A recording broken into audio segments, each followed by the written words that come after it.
कैसे आप वर्ल्ड के इंडिया के बड़े बड़े लीडर से कुछ सीखो।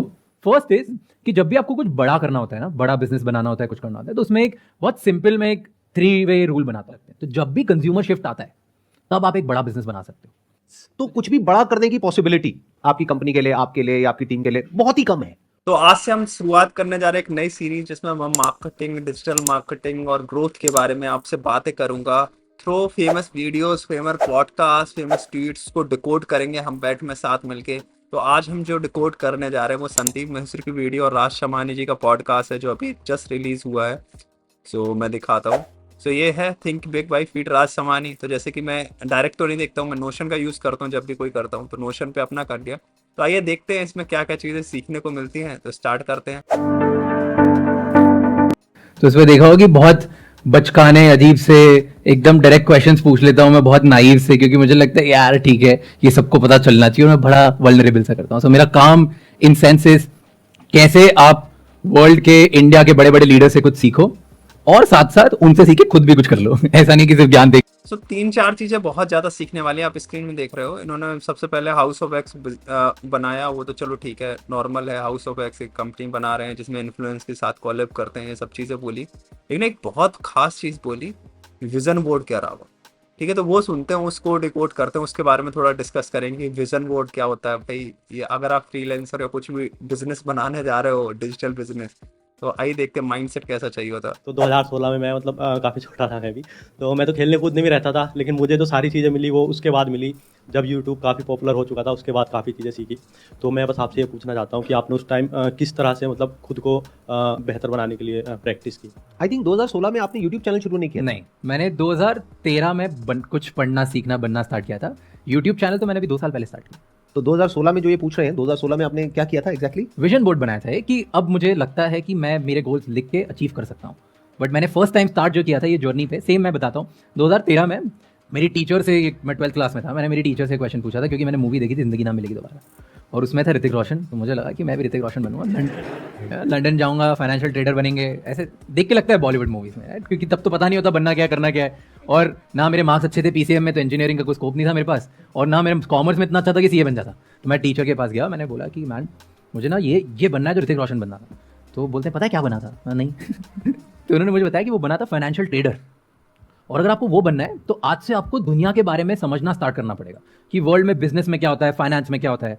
तो मैंने बोला कहाँ से स्टार्ट करूँ?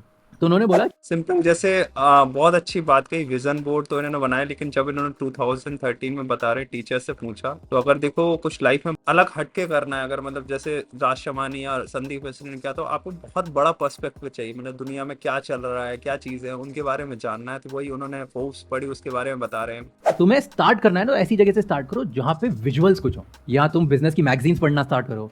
तो तब मैंने एक मैगजीन पढ़ना स्टार्ट करी थी, फोर्ब्स। इतना मुझे मजा आने लग गया, क्योंकि फोर्ब्स में क्या आता था, बहुत बहुत बेसिक चीज स्टार्टिंग में जो मैं पढ़ता था, इंडिया के 100 सबसे रईस लोग कौन है। किस किस ने लिस्ट देखी है कि 100 बिलियनर्स कौन है।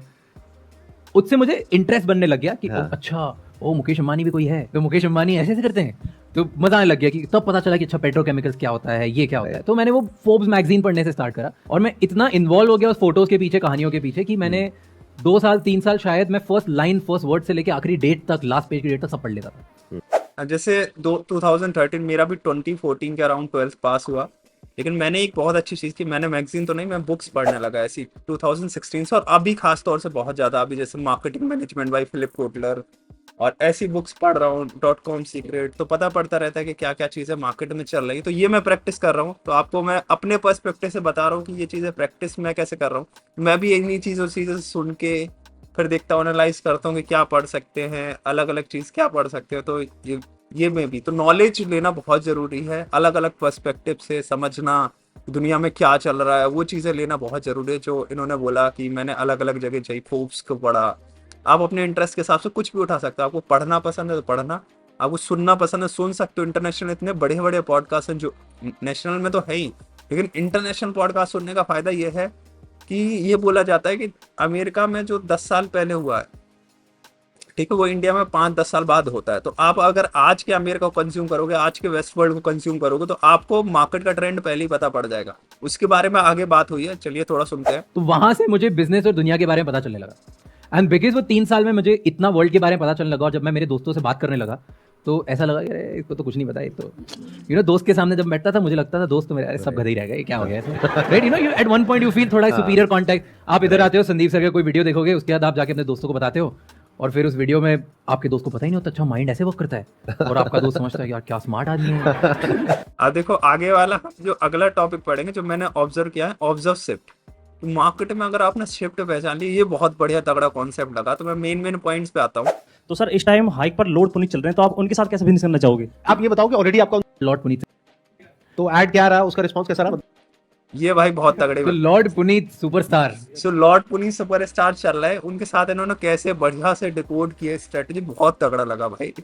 इन्होंने क्या, लॉर्ड पुनीत सुपरस्टार को ही तो ब्रांड ने उसको एज अ मार्केटिंग गिग दे दी कि भाई मार्केटिंग प्रोडक्ट करो, तो वही देखते हैं कितना रुपए कमाए। बड़े हाइपर हैं, ठीक है, हमें भी लगा वो हाइपर है, तो हमने क्या किया, जब हमने किंग के साथ परफ्यूम लॉन्च करी, उसकी एड लॉर्ड पुनीत से करवा दी। अच्छा, तो हमारी first aid Lord Puneet superstar ने करी, उसमें वो किंग बन। अच्छा देखते हैं, लॉर्ड पुनीत सुपरस्टार मिल जाए शायद, आई थिंक मिल जानी चाहिए। देखते हैं, लॉर्ड पुनीत सुपरस्टार किंग एड। हाँ ये देखते हैं। सीओ मेरे व्यूज के सारे वालों का दोस्तों, आजकल के 18 से लेकर 25 साल के नल्ले बेरों चप्पल चौड़े भिड़कंगे लड़कों को ये लगता है कि किंग की परफ्यूम लगाने से वो भी जो है किंग की तरह जो है फैशनेबल और स्टाइलिश बन जाएंगी, जिससे बड़ी बड़ी कोठी बनने वाली लड़कियां देखकर इन्हें बेहोश हो जाएंगी, और ये इतना मशहूर हो जाएंगे कि कॉन्सर्ट की सारी टिकटें बच जाएंगी और स्टेडियम भर के शो होगा। इनको इतना काम मिलेगा, इनको इतना काम मिलेगा, इनको इतना काम मिलेगा, इनको इतना काम मिलेगा कि इतनी तरक्की होगी कि कोई एक दिन आके कहेगा बिग फैन सर।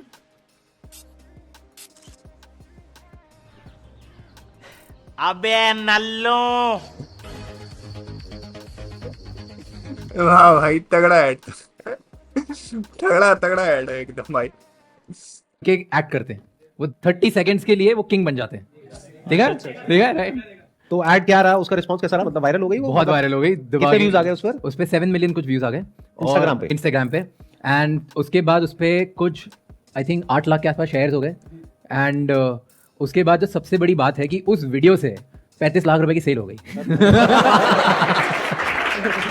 अब आपने बता तो दिया 35 लाख की सेल हो गई, अब बताओ उनको दिया कितना आपने? ये मैं एनडीए के अंडर हूँ, मैं नहीं मैं जानना चाहूंगा कि आप क्या क्या स्ट्रेटजीज को फॉलो करते हो। वो ये भाई बहुत तगड़ा है इसने खेला। अब देखो और देखते हैं, ऑब्जर्व शिफ्ट वाला एक और कॉन्सेप्ट है, बहुत तगड़ा है। जानना चाहता हूँ, तो उसमें मैं क्या क्या इम्प्लीमेंटेशन कर सकता हूँ जिससे सक्सेस के रेट ज़्यादा हो जाए, या मतलब कुछ भी ऐसा आप अपनी तरफ से इनपुट देना चाहो तो। थोड़ा सा अगर आप और एक्सप्लेन कर दोगे कि आप एग्जैक्टली क्या कर रहे हो, तो वो ज्यादा अच्छे से इनपुट दे पाएंगे। देखो मैंने स्टार्ट किया था 2018 में।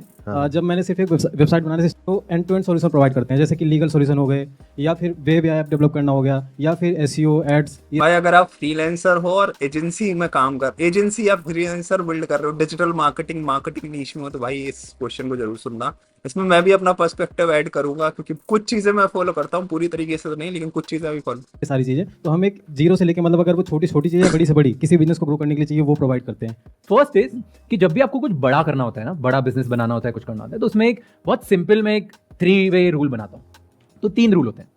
सबसे पहला रूल होता है कि आप जिस भी चीज़ के बारे में इंटरेस्ट कर रहे हो या जहाँ भी देख रहे हो, वहाँ पे देखो कि कंज्यूमर पैटर्न चेंज कैसे हो रहा है। मतलब कि पहले लोग क्या करते थे, अब आपके आसपास के लोग क्या कर रहे हैं, आपसे छोटे क्या कर रहे हैं और आपसे बड़े क्या कर रहे हैं। मैं एग्जांपल देता हूं, जैसे फर्स्ट टाइम जब मैंने बिजनेस स्टार्ट किया था, तो पूरी दुनिया सॉलिड से लिक्विड्स पे चेंज हो रही थी। सो क्या हो रहा था, लोग जो बेदिंग सोप यूज करते थे, साबुन, उससे शावर जेल पे शिफ्ट हो रहे थे। हैंड सोप जो था वो हैंड वॉश जेल पे शिफ्ट हो रहे थे। डिश वॉश बार जो था वो डिश वॉश जेल पे शिफ्ट हो रहे थे। ये 2013 की बात है। और कैसे ये शिफ्ट पता चला, मैं 10 किराना स्टोर के सामने जाके खड़े हो जाता था और देखता था कि यार लोग आते हैं और जो जेल है वो किसी ना किसी ऐड पे देख के आते हैं हैंड वॉश के बारे में, और महंगे में खरीद के चले जाते हैं।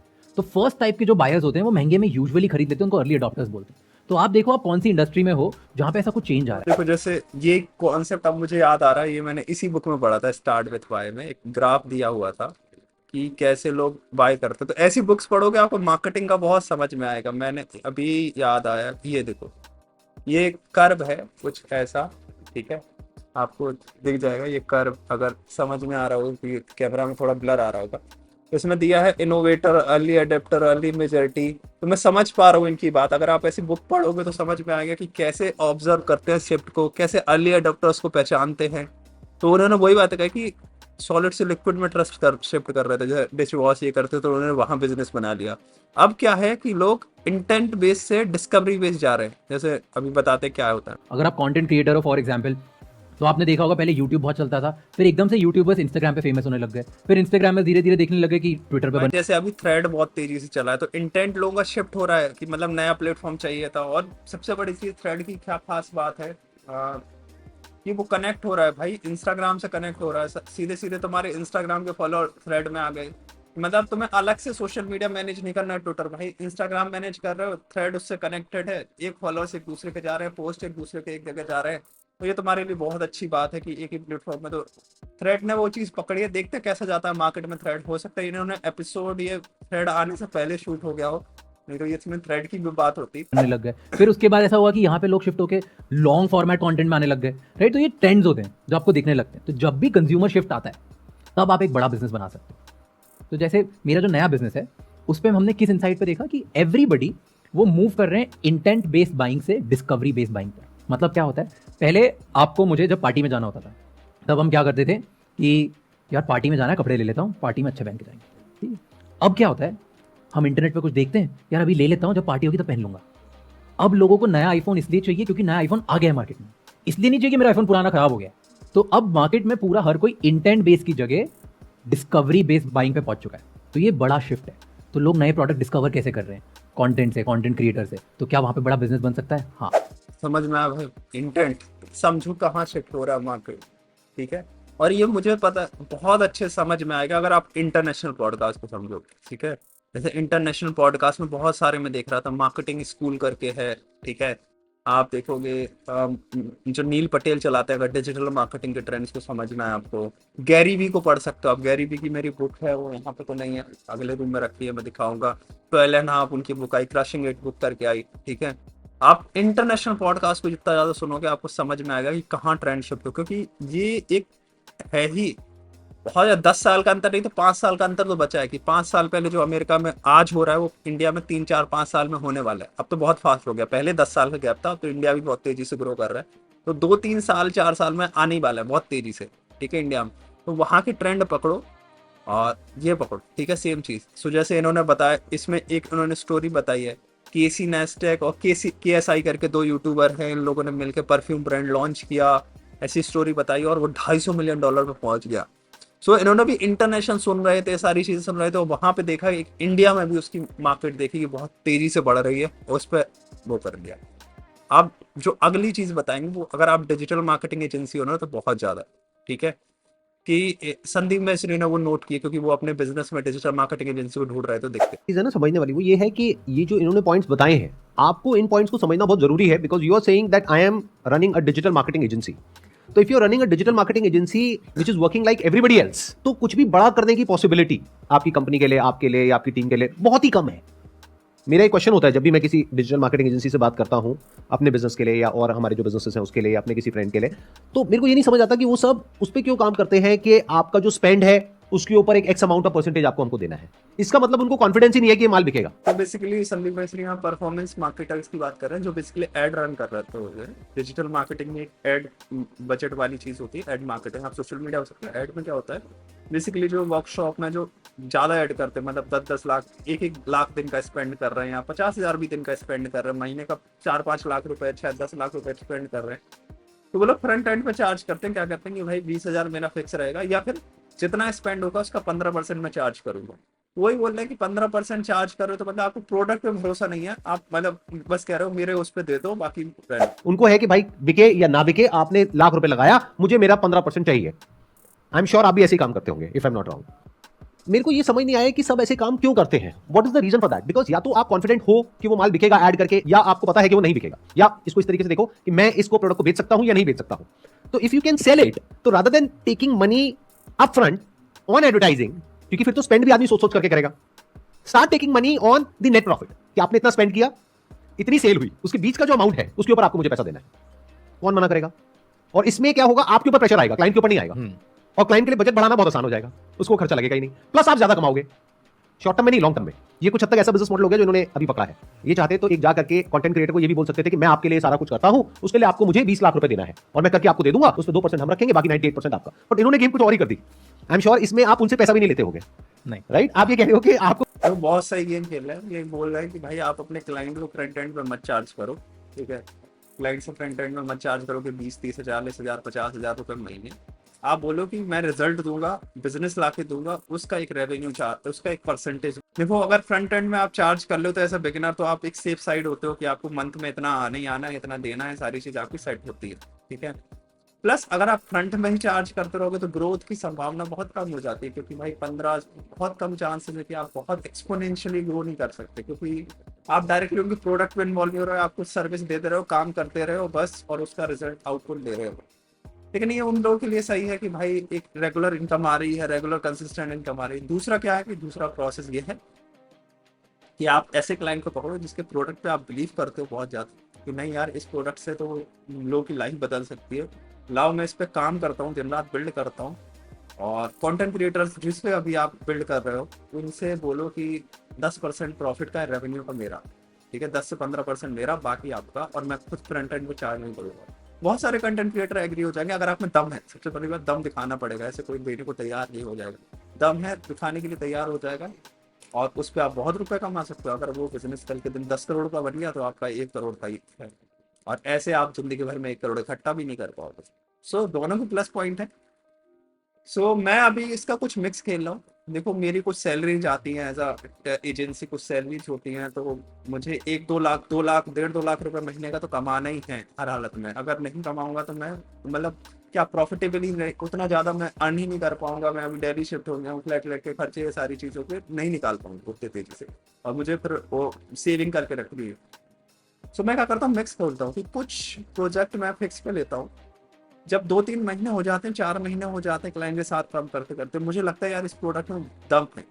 सो मैं उन्हें एक पिच ऑन करता हूँ परफॉर्मेंस मार्केटिंग का कि भाई मैं यहाँ पे कोई रुपये चार्ज नहीं करूँगा, मैं आपका स्क्रैच से प्रोडक्ट साथ में मिलकर बिल्ड करते हैं ब्रेनस्टॉर्म करके, और उस पर जितना रेवेन्यू प्रॉफिट होगा तो 20%, अगर रेवेन्यू पे होगा तो 10% हम चार्ज कर लेंगे। और ऐसा हमने अभी 4-5 क्लाइंट के साथ खेला हुआ है। सब नहीं फटेंगे हमें पता है, लेकिन एक भी फट गया तो हमें पता है कि हमारा बहुत तेजी से रेवेन्यू जंप हो जाएगा। हमें पता है कि हम 2 की जगह अभी 5 लाख पर मंथ पे आ सकते हैं सीधे प्रोजेक्ट उठा के, लेकिन ऐसे करके हम अपने 2 पे रोके होंगे। लेकिन हम ऐसे कुछ प्रोजेक्ट पे फोकस कर रहे हैं जिससे हमें बहुत तेजी से, जैसे हम कंटेंट क्रिएटर्स के एडटेक बनाने में मदद कर रहे हैं, उसमें हमें बहुत लगना पड़ रहा है। मतलब मेहनत अगर मैं चार्ज करूँ तो उसका 1-1.5 लाख रुपए पर मंथ है, लेकिन उसका हम चार्ज नथिंग के बराबर कर रहे हैं, ना के बराबर, और बिल्ड कर रहे हैं। और बिल्ड करने के बाद जब वो बिल्ड हो गई तो हम उसमें एक बढ़िया अमाउंट ले पाएंगे। तो यही कहने का मतलब है कि अगर आप as a marketer, as a freelancer आप बड़ा सोच सकते हो, थिंक बिग, तो कितना बड़ी बात हो जाएगी। सबसे बड़ी चीज, आपको सामने वाले को भी टेंशन नहीं है कि यार ये मेरे प्रोडक्ट पे बिलीव कर रहा हूँ। अब आप जी जान लगा दो कि भाई बढ़ाने के लिए उस प्रोडक्ट को, यही कहने का इंटेंट है। सुनते हैं इसको। कुछ नहीं करना है। देखो इन्होंने बताया नहीं मुझे, लेकिन मेरे को समझ आ रहा है इनकी जो थिंकिंग है। देखो इन्होंने क्या किया, एक बेसिक साइकी को पकड़ा, बिकॉज द मोमेंट ही से टू अ कंटेंट क्रिएटर कि आपको अपनी जेब से 50 लाख रुपए लगाना है, वो पीछे हट जाएगा। हाँ। इन्होंने क्या कहा, आपको 1 रुपए भी नहीं लगाना, आपको कोई मैन्युफैक्चरिंग नहीं करनी, आपको कोई ब्रांडिंग नहीं करनी, कुछ नहीं करना। माल नहीं बिका तो वो हमारी टेंशन है, लॉस हमारा, प्रॉफिट 50-50। अब ये देखने में ऐसा लगेगा बड़ा रिस्की है, बट ये बहुत मजेदार गेम है, क्योंकि अभी मोटा कमाएंगे। अगर वन टाइम कमाते तो देखने में ऐसा लगता है कि ये बहुत सेफ है, क्योंकि 10 में से 9 बिजनेसेस इनके फेल होंगे, बट जो एक में ये कमाएंगे वो इतना बड़ा होगा कि वो 9 को कवर कर जाएगा। तो वो विजन होनी चाहिए। आप समझ पा रहे हैं ना मैं क्या कहना चाह रहा हूं? कि ये जो थॉट प्रोसेस है ना, ये समझने की कोशिश करो और यहां से कुछ सीखो, और इसको सोचो अपने बिजनेस में कैसे इंप्लीमेंट करना है। ये थॉट प्रोसेस बहुत कम लोगों की होती है। ज्यादातर लोग क्या कहते हैं कि सामने वाला, जैसे 10 में से 9 बिजनेस फेल ही होने वाले हैं, तो क्या हो अगर मैं 10 से 20 लाख रुपए ले लूं, मेरे पास तो 2 करोड़ आ गए। आप ऐसे सोचोगे। ये पता है कैसे सोच रहे हैं कि 10 में से एक भी बिजनेस चल पड़ा, या 10 छोड़ो 100 में से एक भी बिजनेस चल पड़ा और उसका वैल्यूएशन हो गया 1000 करोड़, तो मेरे को 500 करोड़ मिल गया। इनका दिमाग वहां चल रहा है। ठीक है, गलत कह रहा हूं? इनकी गेम खोल रहा हूं मैं। तो ओवरऑल बहुत बढ़िया सेशन था। देखो ये एक अलग सीरीज थी जिसमें हम डिकोड विद राज करते हैं, या फिर राज शमानी, मेरा भी नाम राजगुप्ता, तो ऑब्वियसली तो मैंने कहा इसको डिकोड किया जाए। बहुत ही तगड़ा सेशन लगा मुझे। जब भी ऐसे सेशन लगेंगे तो मैं आपके साथ ऐसे शेयर करता रहूंगा। तो अब इस यूट्यूब वीडियो को मतलब फैला दो, शेयर कर दो। पर्सपेक्टिव मैंने एक सिंपल लैंग्वेज में एक आपको समझाया, पर्सपेक्टिव, अपना पर्सपेक्टिव, प्रैक्टिकल पर्सपेक्टिव, जो मैं इस वीडियो से समझ पाया। थैंक यू, मिलेंगे अगले ऐसे कुछ सेशंस में, ऐसे कोई स्पेशल सेशन होते रहेंगे। आप बताइए अगर हर हफ्ते में एक वीक में एक दिन 2 वीडियो तो आ रहे हैं, तीसरा वीडियो ऐसे टाइप में लेके आऊँ तो शेयर करिए कमेंट में। Thank you.